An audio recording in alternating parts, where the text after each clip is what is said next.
வணக்கம், welcome to JK plastic surgeon channel. இன்னைக்கு எபிசோடில் இன்னொரு காமன் ப்ராப்ளம் பற்றி நம்ம பேசலாம். ஹேண்ட் ஃப்ராக்சர், கையில் எலும்பு உடஞ்சா என்ன பண்ணணும், அது எப்படி அடிபடுது, அதை எப்படி நம்ம கன்ஃபார்ம் பண்ணுறோம், அதுக்கப்புறம் என்ன ட்ரீட்மெண்ட் கொடுக்குறோம், இதெல்லாம் பற்றி கொஞ்சம் டீட்டெயிலாக சொல்லலான் இருக்கேன்.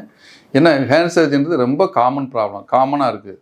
உங்களுக்கு எப்படி அது ஹேண்ட் அடிபடுதுன்னா, காமனாக நம்ம வீட்டில் வேலை செய்கிற இடத்துலேருந்து அடிபடலாம். ஸோ ஃபார் எக்ஸாம்பிள், மிக்சியில் வேலை பார்க்குறாங்க, அவங்க சாம்பார் சட்னி அரைக்கும் பொழுது கையை விரல விட்டுறாங்க, அப்போ விரல் நுனியில் அடிபட்டுருது.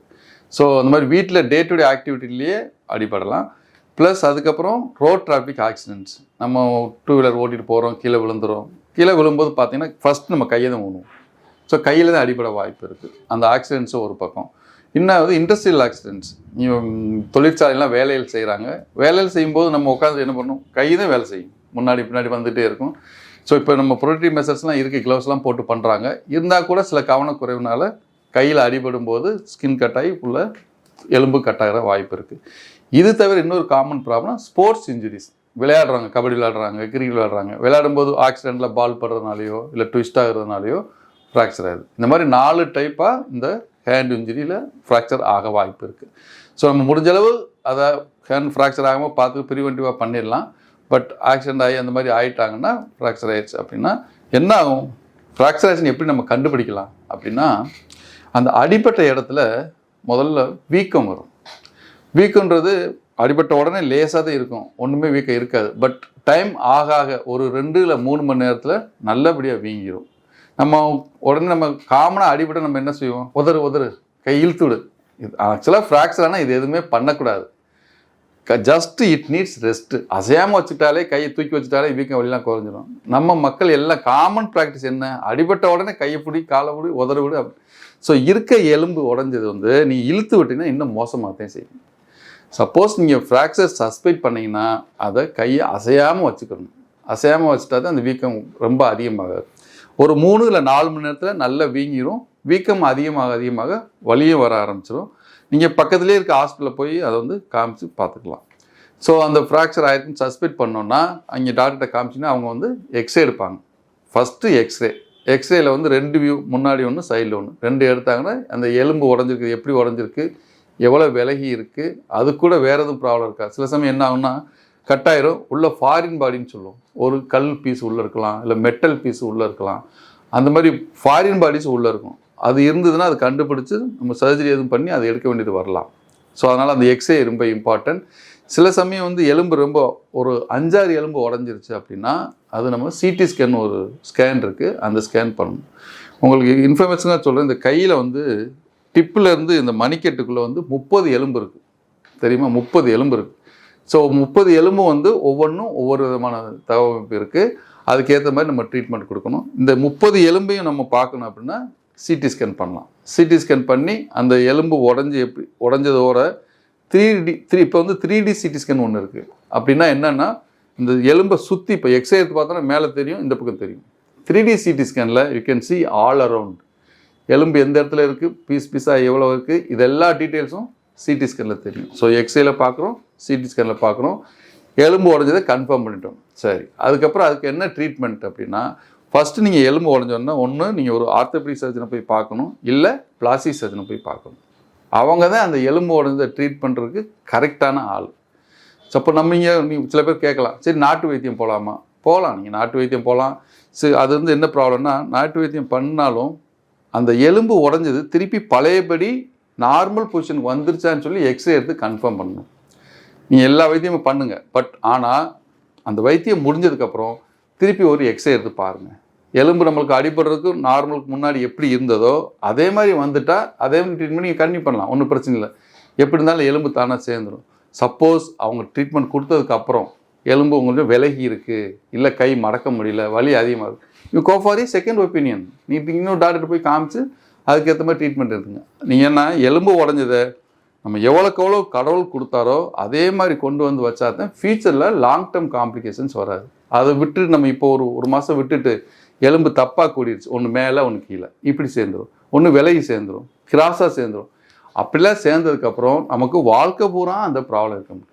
ஸோ அந்த இனிஷியல் பீரியடில் ட்ரீட்மெண்ட் கரெக்டாக பண்ணல அப்படின்னா வாழ்க்கை பூரா கை மூவ்மெண்ட் நல்லா இருக்காது, சில பேருக்கு இப்படி கிராஸாக இருக்கும், சில பேர் மடங்கி இருக்கும், சில பேர் பார்த்தீங்கன்னா எலும்பு சேர்ந்துடும் ஆனால் மூவ்மெண்ட்டே இருக்காது, வலின்னு கஷ்டப்படுவாங்க. நிறைய பேஷண்ட் அப்படி வர்றாங்க. இதுக்கு என்ன செய்யணும் அப்படின்னா, நீங்கள் second opinion, get and second opinion. Okay, இது பார்த்துட்டு நல்லா இருக்குது அப்படின்னா அதிலே கண்டினியூ பண்ணலாம். ஸோ இல்லை அவங்களுக்கு வந்து பிளாஸ்டிக் சர்ஜன் பார்த்துட்டு அவங்க வந்து மைல்டு மாடரேட், இப்போ லைட்டாக தான் இருக்குது அப்படின்னா லேசாக இழுத்து வச்சு கெட்டு போட்டுருவாங்க. ஸோ இந்த ட்ரீட்மெண்ட் ஆஸ்பெக்டில் வந்து 2 ஆஸ்பெக்ட் இருக்குது. ஒன்று மெடிக்கல், அதாவது மாவு கட்டு போடுறது, இன்னொன்று ஆப்ரேஷன் பண்ணுறது. எப்போ மாவு கட்டு போடுவோம், அந்த எலும்பு உடஞ்சி கொஞ்சம் அதே பொசிஷனில் இருக்குது, ரொம்ப விலகலை, இல்லை லைட்டாக இருக்குது, அதை இழுத்து வச்சு கட்டும்போது கரெக்டான பொசிஷனில் வந்துருச்சு, நல்ல பொசிஷன் வந்துருச்சு. வந்ததுக்கப்புறம் இங்கேருந்து கீழே வரைக்கும் மாவு கட்டு போடுவாங்க. பிஓபி போட்டு அந்த பிஓபி வந்து 3 வாரம் அசையாமல் வச்சுருக்கணும். ஸோ 3 வாரம் அசையாமல் வச்சுருந்து எலும்பு சேர்ந்ததுக்கப்புறம் திருப்பி எக்ஸ்ரே எடுத்து பார்க்கணும். எக்ஸ்ரே எடுத்து பார்த்துட்டு எலும்பு நல்லா சேர்ந்துருச்சு டாக்டர் கன்ஃபார்ம் பண்ணிட்டாங்கன்னா பிஓபி எடுத்துருவாங்க. எலும்பு சேர்ந்தாச்சு. அதுக்கப்புறம் என்ன பண்ணால் ஃபிசியோதெரப்பி. இந்த ஹேண்ட் ஃப்ராக்சர்ஸில் ஃபிசியோதெரப்பி ரொம்ப ரொம்ப ரொம்ப இம்பார்ட்டன்ட். மாவு கட்டு போட்டு எலும்பு சேர்ந்ததுக்கப்புறம் ஸ்டிஃப்னஸ் ஆயிரும். இந்த ஜாயிண்ட் மட்டும் இல்லாமல் மற்ற ஜாயிண்ட்ஸும் கொஞ்சம் டைட்டாக பிடிச்சிரும். அது வந்து ரெகுலராக நீங்கள் ஃபிசியோதெரப்பி பண்ணி கொஞ்சமாக மூவ்மெண்ட் கொண்டு வந்து கை நார்மலாகிற வரைக்கும் ஃபிசியோதெரப்பி பண்ணணும். 1 வாரம் 10 நாள் பண்ணிவிட்டு அப்படியே விட்டுட்டு அப்புறம் லாங் டைமில் மூவ்மெண்ட்டே வரேன்னு சொல்லி டாக்டர் வந்து கம்ப்ளைண்ட் பண்ணக்கூடாது. நல்லா நார்மலாகிற வரைக்கும் டாக்டர் பார்த்து நல்லா ஆயிடுச்சு உங்களுக்கு அப்படின்னு சொல்கிற வரைக்கும் ஃபிசியோதெரப்பி பண்ணணும். இது வந்து மாவு கட்டு ட்ரீட்மெண்ட், பிஓபி ட்ரீட்மெண்ட். இன்னொன்று வந்து எலும்பு உடஞ்சி ரொம்ப விலகி இருக்குது, நம்ம இழுத்து வச்சு கெட்டு போட்டாலும் சரியாகாது. அப்படி இருக்கும்போது நம்ம ஆப்ரேஷன், எல்லா பேஷண்ட்டுக்கும் நாங்கள் ஆப்ரேஷன் சொல்கிறதே கிடையாது. எல்லோரும் இப்போ காமனாக என்ன சொல்கிறாங்க, இங்கிலீஷ் டாக்டர் போயிட்டீங்களா ஆப்ரேஷன் சொல்லிடுவாங்க, கம்பி வச்சுருவாங்க, பிளேட் வச்சுருவாங்க. ஒரு நல்லா நார்மலாக ஆகிற ஒரு ஃப்ராக்சரை தேவையில்லாமல் போய் டாக்டர் ஆப்ரேஷன் பண்ண போகிறது இல்லை. எப்போ ஆப்ரேஷன் பண்ணுவோம், எலும்பு ரொம்ப கிராஸாக விலகி இருக்குது, எலும்பு பீஸாக ஆயிடுச்சு, தானாக செய்கிறதுக்கு வாய்ப்பு இல்லை எலும்பு உடஞ்சி அந்த இடத்துல நரம்பும் கட்டாயிருக்கு. இப்போ எக்ஸ்டர்னல் இன்ஜுரி ஆகும்போது எலும்பு உடஞ்சி போயிடும், உள்ள நரம்பும் கட்டாயிரும், டெண்டன்ஸ் சொல்லுவோம், கட்டாயிருச்சு. அப்படின்னும்போது எல்லாத்தையும் சேர்த்து ரிப்பேர் பண்ணணும். அப்போ தான் நம்மளுக்கு கை ஃபங்க்ஷன். அப்போ ஆப்ரேஷன் பண்ணி தான் ஆகணும். எலும்பு உடஞ்சிச்சு ஆப்ரேஷன் பண்ணி சொல்லிட்டாரு. ஆப்ரேஷன் பண்ணாதான் பல எப்படி நல்லா ஆகும் டாக்டர் நினச்சாங்கன்னா உங்களுக்கு தான் நல்லது. ஸோ சில விஷயங்கள் வந்து ஆப்ரேஷன் பண்ணாதான் நல்லா ஆகும்போது அது ஆப்ரேஷன் கரெக்டாக பண்ணி தான் ஆகணும். ஸோ ஆப்ரேஷனில் என்னென்ன மெத்தட்ஸ் இருக்குது அப்படின்னா, கேவேன்னு ஒரு சின்ன கம்பி மாதிரி வைப்போம், அனஸ்தீசியா கொடுத்துட்டு கம்பி வச்சுருவோம், எலும்பு சேர்ந்ததுக்கப்புறம் கம்பி எடுத்துடலாம்.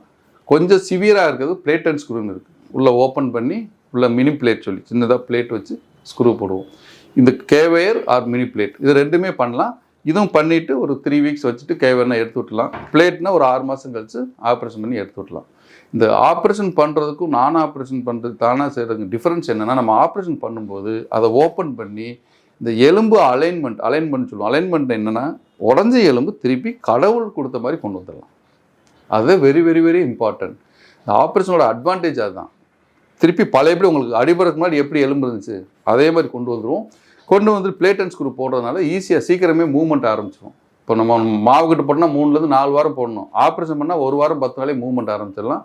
உங்களுக்கு சீக்கிரமான மூவ்மெண்ட்டு சீக்கிரம் கிடச்சிடும். Recovery will be pastor. இப்போ மாவு கட்டு போட்டால் 3-4 வாரம் 6 வாரம் கூட ஆகும். இதில் வந்து 2 வீக்ஸ்லேயே சரியாக போயிடும். சில விஷயங்கள் வந்து ஸ்போர்ட்ஸ் இன்ஜுரின்னு இருக்குது.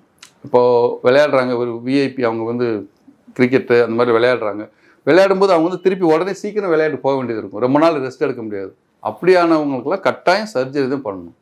ஒரு ஸ்க்ரூவோ ஒரு பிளேட்டோ போட்டு அதை ஃபிக்ஸ் பண்ணிவிட்டு 1 வீக் 10 டேஸ்லேயே அவங்க திருப்பி பழையபடி ஸ்போர்ட்ஸ் ஆக்டிவிட்டி போயிடலாம். 6 வாரம் 6 மாதம் வச்சுட்டு இருக்கிறது நல்லதா, 1 வாரத்தை சரி பண்ணுறதான்னு நீங்கள் தான் முடிவு பண்ணணும். So surgery always it is advantage over POP. But ஆனால் எல்லாருக்கும் வேண்டியதில்லை, சில பேருக்கு செலக்டிவ் தான். ஸோ ஹேண்ட் சர்ஜரி பற்றி ஒரு அனாட்டமிக்கல் நாலேஜ் எல்லாம் கொடுத்துட்டேன் உங்களுக்கு. நீங்கள் இன்னும் மேலே சந்தேகங்கள் இல்லை கொரிஸ்லாம் இருந்துச்சுன்னா கமெண்ட் பாக்ஸில் போடலாம், உங்கள் டவுட்டில் நிவர்த்தி பண்ணலாம். இல்லை இன்னும் நிறைய டவுட்டுகள் இருக்குது அப்படின்னா MSP plastic surgery centre west மாம்பலத்துக்கு நீங்கள் விசிட் பண்ணலாம், உங்கள் டவுட்லாம் கிளியர் பண்ணலாம். நன்றி, வணக்கம்.